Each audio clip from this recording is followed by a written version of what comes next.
Hola, hola mis amigos. Qué gusto nuevamente poder encontrarnos este sábado juntos y poder escudriñar la palabra de Dios. Un saludo desde aquí, de un lugar del mundo, como decimos comúnmente, para todos nuestros amigos que nos siguen en las redes y también en nuestro canal Boris Darmon canal en YouTube. Pues como todos los sábados, como ya tenemos ahora una buena señal de internet, podemos hacer nuestro programa todos los sábados. Y también en las noches estamos saliendo, algunas noches porque creemos que es importante poder compartir algunos momentos de nuestras reflexiones. Como todo sábado por la mañana, me gusta meditar un poco en la palabra de Dios con aquellos que están dispuestos a escucharlo y por supuesto compartir conmigo un pensamiento no eclesiástico, sino cristiano, que es lo que buscamos, y de relación, no de religión.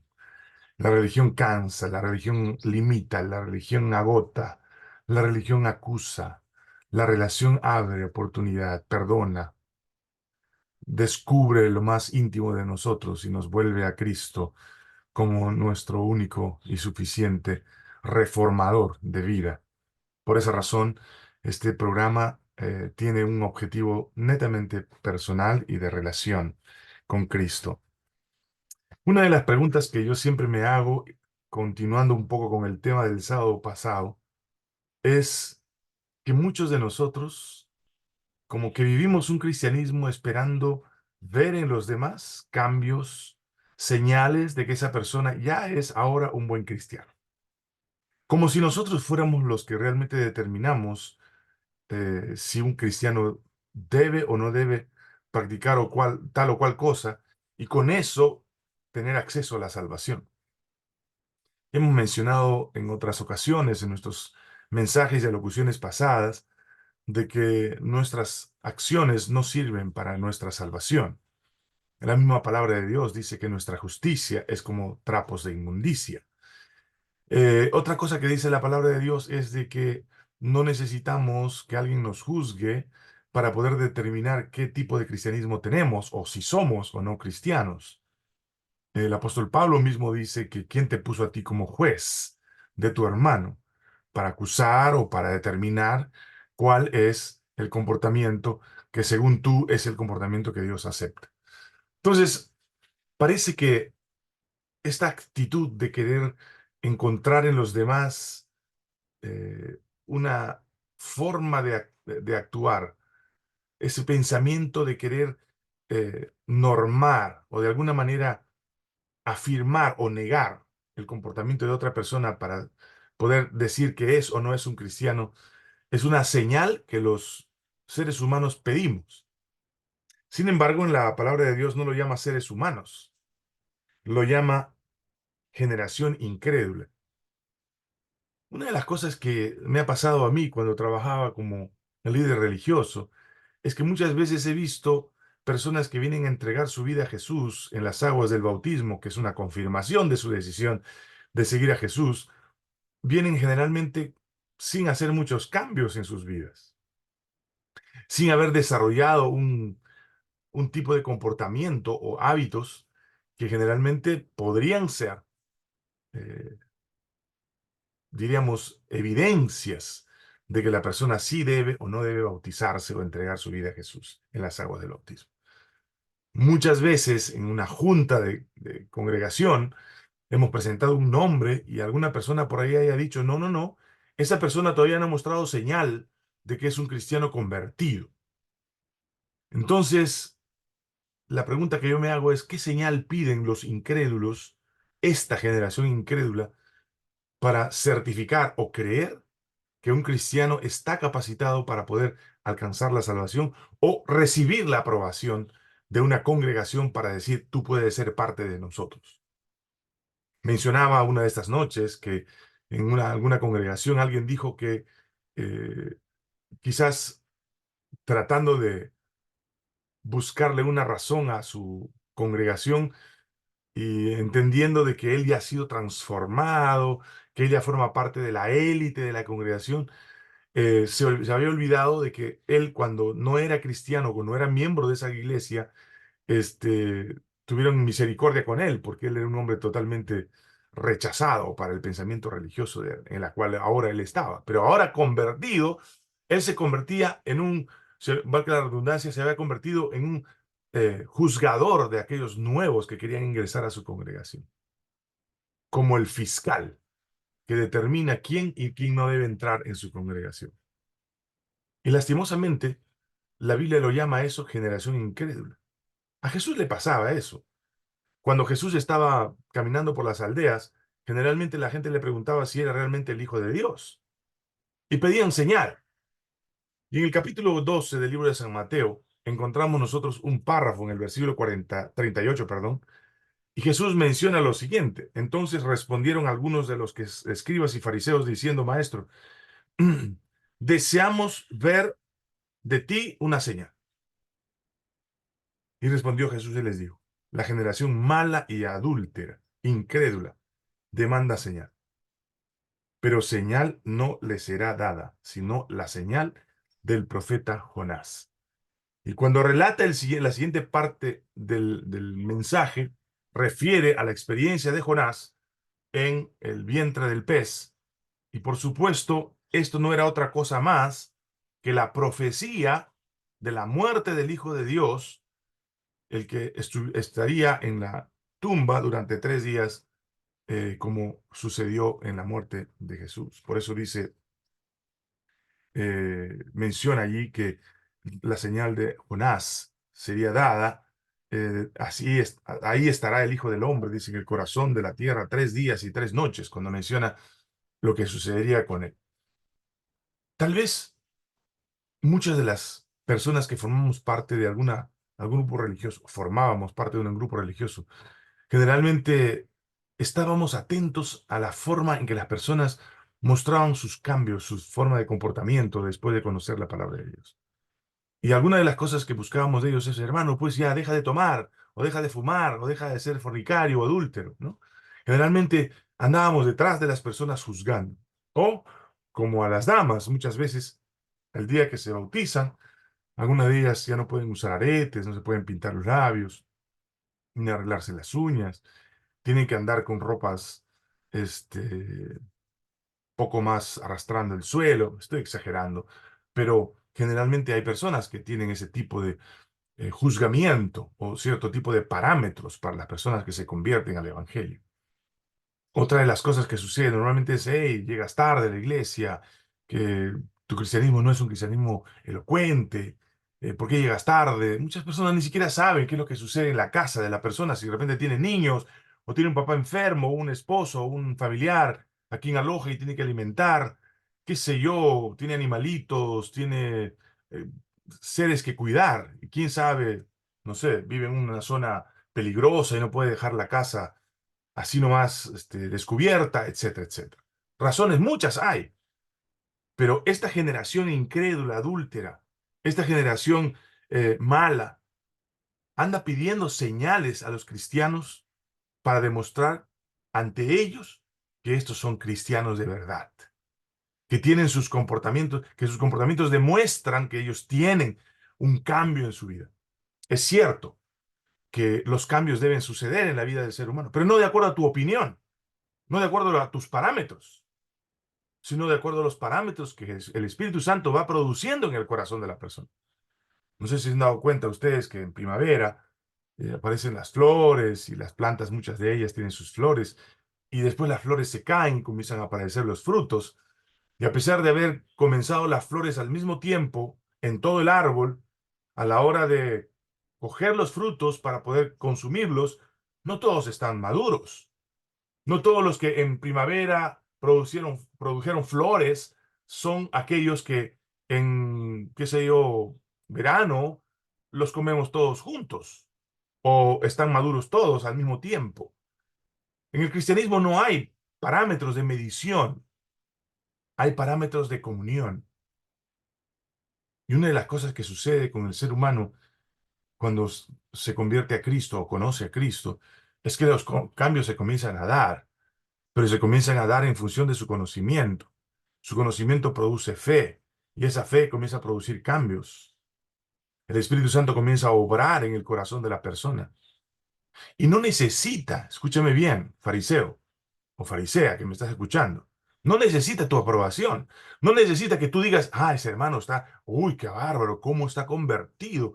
Uy, que ese hermano ha cambiado increíblemente. Podría ser un simple actor del teatro llamado iglesia, donde él va con un comportamiento de un tipo para no hacer que las personas lo critiquen o para no provocar en las personas alguna reacción, como la muchacha que se sacaba los aretes para ir a la iglesia, para que los hermanos no le critiquen, o que se bajaba las faldas más abajo para que esté dentro de los estándares que la congregación pide, pero en la semana era una persona como cualquier persona de la sociedad, de la comunidad.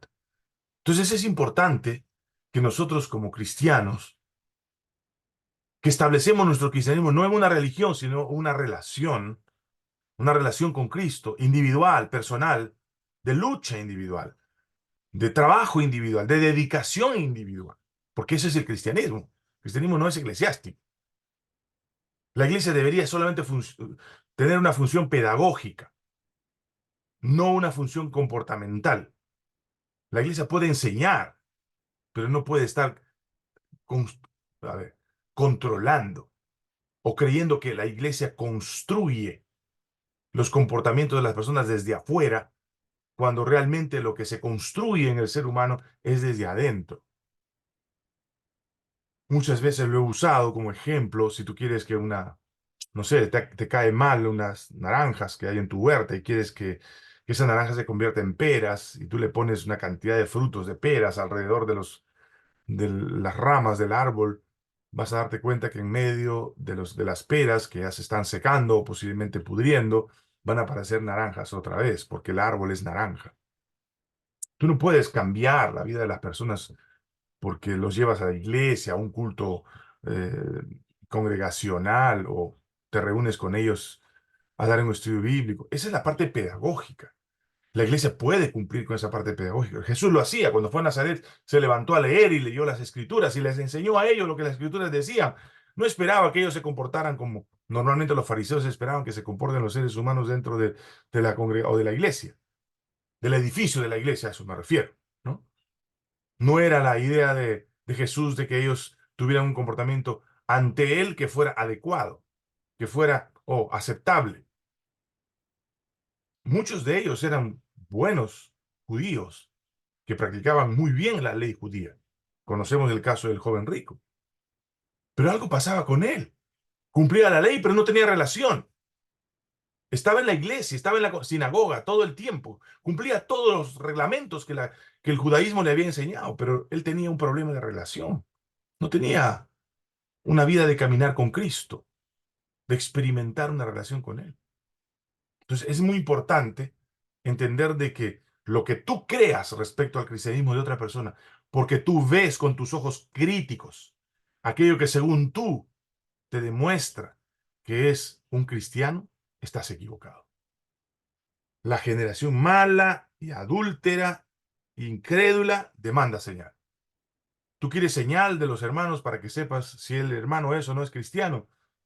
Que por qué el hermano ya no viene a la iglesia, o por qué el hermano ya no guarda el sábado como tú guardas, o por qué el hermano tiene una actitud distinta con la congregación.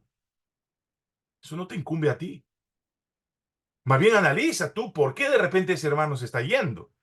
De repente en la congregación no hay nada que aproveche, no hay nada que tú le puedas dar desde la iglesia que pedagógicamente lo ayude a crecer espiritualmente. Mucha gente no va por eso a la iglesia. Mucha gente no va a querer sentarse ya durante horas a escuchar lo mismo. La iglesia debería ser una procuradora de movimientos, movimientos hacia la comunidad, movimientos de servicio al prójimo, no de servirse de la iglesia para sí mismos, ocupando cargos, tomando responsabilidades que después los hacen sentir como si fueran ellos parte de la élite, que a ellos no les pueden hacer nada y que son los privilegiados. O simple miembro. O como un miembro que asiste a la iglesia y se siente satisfecho porque va a la congregación, se siente, escucha y se va a su casa. No se mete con nadie, no habla con nadie, está tranquilo. Total, yo soy lo que soy, pero va a la congregación y no hace nada, no dice nada, para que no lo critiquen, no actúa de una manera distinta y simplemente va y cumple. Y sabes tú que Dios está cansado de los cumplidos. Lo dijo al pueblo de Israel en el capítulo 1, versículo 18 de Isaías. Y yo he presentado varios temas de ese capítulo, ¿no? Estoy cansado de sus sacrificios, de la muerte de animales y holocaustos. Y ustedes tienen la sangre, las manos manchadas de sangre, acusadores, mentirosos. Entonces, Dios quiere una forma de vida distinta. Pero esa forma de vida no tiene que ser aprobada ni tiene que ser demostrada ante aquellos que quieren, según ellos, decir, este es un buen cristiano. A ti no te sirve eso. Tú no tienes que demostrarle a nadie que tú eres un cristiano. Es más, sé tú mismo. Sé tú como crees que el Espíritu Santo te ha impresionado para ser el cristiano que tú debes ser según la medida del Espíritu Santo. Él es el que te va a producir. Él es el que te va a ayudar a conducir tu vida de tal modo que tú puedas decir, voy en buen camino. Te sientes en la capacidad de decir, el Espíritu de Dios me está transformando, me está ayudando. Porque las luchas de cada uno, solo cada uno los conoce. Nadie más los conoce. Nadie más puede decir, este es un buen cristiano, este no es un buen cristiano. No vale. Nadie tiene esa capacidad. Y si alguien lo hace, está perdiendo tiempo. Está dentro de aquella generación mala y adúltera que solo pide señal para demostrarle ante él o a él que esta persona está cambiando o tiene un comportamiento cristiano. Ay, hermanos, si ustedes supieran cuántas personas luchamos con ciertas taras, con ciertos pecados que están dentro de nosotros y que nos inducen a hacer cosas que no queremos. Como dice el apóstol Pablo, mi voluntad está en hacer el bien, pero mi cuerpo, mi condición pecaminosa me induce al mal. Ay, hombre de mí, ¿quién podrá librarme de este cuerpo de muerte? Dice el apóstol Pablo. Esa lucha que hay dentro del ser humano, nadie la conoce. Nadie puede certificar si es buena o es mala, si es simple o es complicada. Hay personas que dejan de fumar en un día. Hay personas que luchan con el cigarrillo por años. Hay personas que cambian su carácter de la noche a la mañana y se vuelven personas amables. Hay otros que luchamos por años. Hay gente mentirosa que miente de todo, que puede cambiar de la noche a la mañana y decir, hoy nunca más voy a mentir. Y no mienten. Y hay otros que están luchando por años para no mentir y no pueden. Tu lucha no es la lucha del otro. Tú no eres la medida para que el otro pueda demostrarte con alguna señal de que tu medida se está cumpliendo y ahora sí esa persona es un cristiano de verdad. No funciona. No existe. No es el propósito de Dios para ti ni para el otro vivir una experiencia de aprobación o desaprobación delante de los demás. Ahora, el apóstol Pablo dice, pero nosotros somos cartas abiertas a los hombres. Eso es verdad. Esas cartas abiertas han estado cerradas. Quiere decir que dentro tenían un mensaje primero. Si una carta quiere ser abierta a los demás, tiene que mostrarse como fruto del contenido que tenía dentro.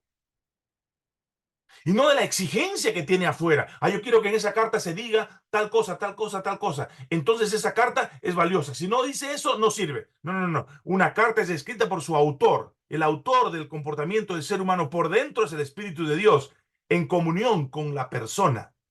Y lo que esa persona logra como fruto del Espíritu de Dios se muestra externamente para poder orientar, ayudar, mostrar cuál es un camino adecuado para el cristianismo, no para poder aprobar si eso no es un buen cristiano.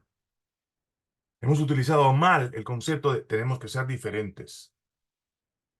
¿Diferentes ante quién? Ya somos diferentes. Ya pensamos diferente. Yo no pienso igual que todos los miembros de la iglesia adventista. Yo no pienso igual que todos los políticos que forman parte de mi grupo político. Yo no pienso igual que las personas que forman parte de mi comunidad. Es más, yo no pienso igual que mi esposa, ni que mis más cercanos amigos. Yo no me comporto igual como el fulano o el mengano o el sutano. Y no debo esperar que los demás se comporten como yo.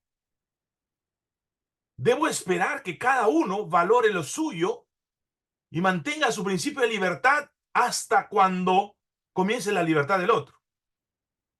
Nosotros podemos comentar, podemos argumentar, podemos instruir, como dice la Biblia, en justicia, como hace la Biblia con nosotros.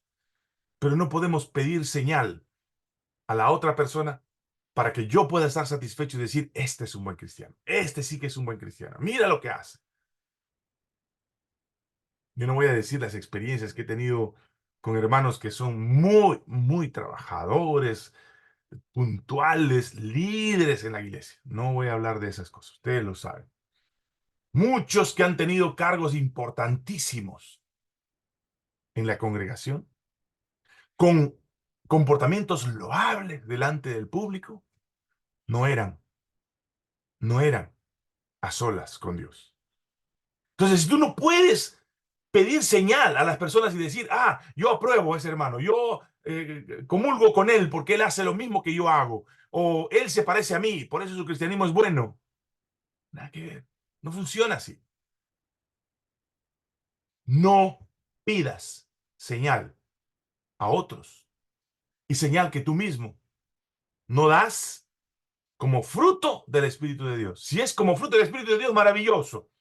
Qué bueno que ese hermano está cambiando su actitud y yo lo puedo ver.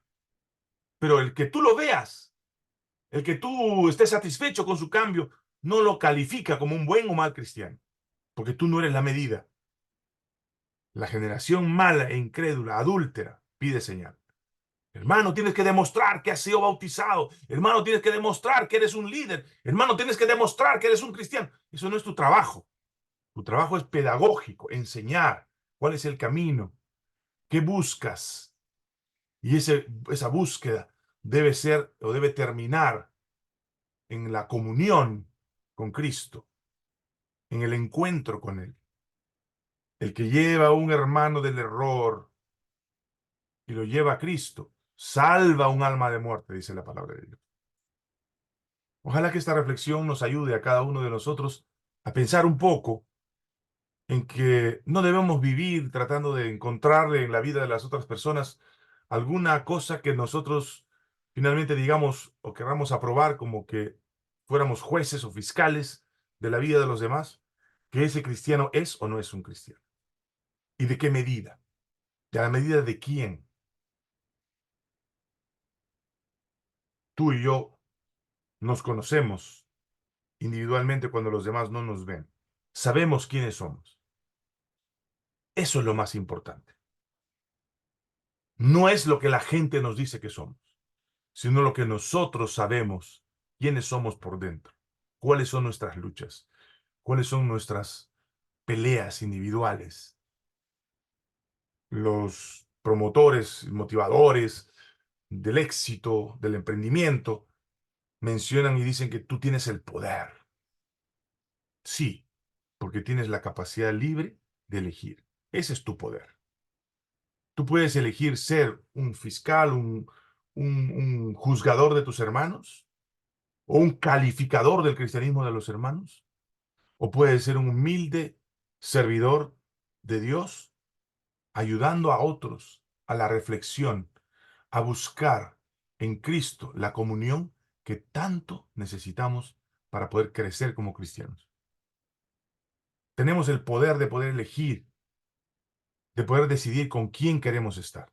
O queremos estar del lado de esa congregación juzgadora, farisaica, o queremos estar del lado de aquellos que buscan cristianos en desarrollo, perfectibles, a quienes podamos conducirlos a los pies de Cristo humildemente, para que ellos puedan encontrarse con Él, tener relación con Él y desarrollar cambios como fruto por dentro del Espíritu de Dios. Al final, si te agrada o no te agrada sus cambios, no cuenta. Lo que cuenta es cuán cerca estás tú o él de Cristo.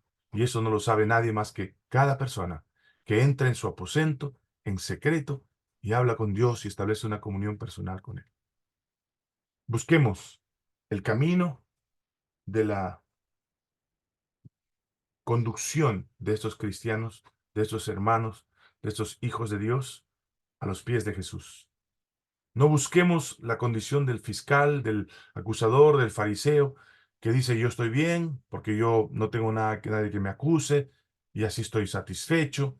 Y si alguien no es como yo, como el fariseo, este no anda bien en su cristianismo, este es el publicano ladrón, en cambio yo soy una persona correcta, voy a la iglesia temprano, me he visto bien, mi familia es ejemplar. Dejemos de actuar, comencemos a vivir, no una vida de religión, sino una vida de relación.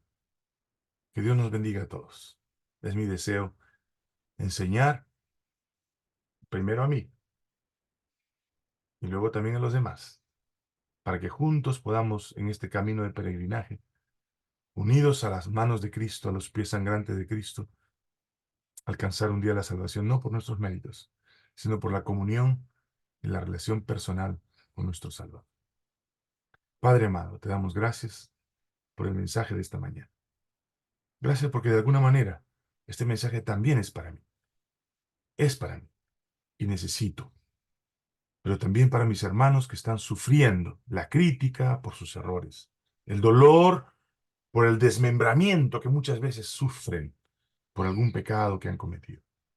Y esas congregaciones que solamente quieren puros y santos, maltratan la imagen de una familia, de un hijo, de un joven, y destruyen el futuro muchas veces de una congregación por las críticas, por esa demanda permanente de querer tener una señal de que es un buen cristiano. Perdónalo, Señor. Y ayúdanos a todos a buscar el camino de la comunión contigo, que es lo que todos queremos. Entregamos este mensaje, no por nuestros méritos, sino por los méritos de Jesús. Amén. Amén. Muy bien, hermanos, qué gusto saludarlos, como siempre, después de las 10:30. Aquí un mensaje de este servidor para los que quieran escucharnos. Y si te gustó este mensaje, compártelo con otros. Estamos en Facebook, puedes buscarme como Boris Darmon y también en YouTube como Boris Darmon Canal. Que el Señor te bendiga. Nos vemos el próximo sábado. Chao, chao.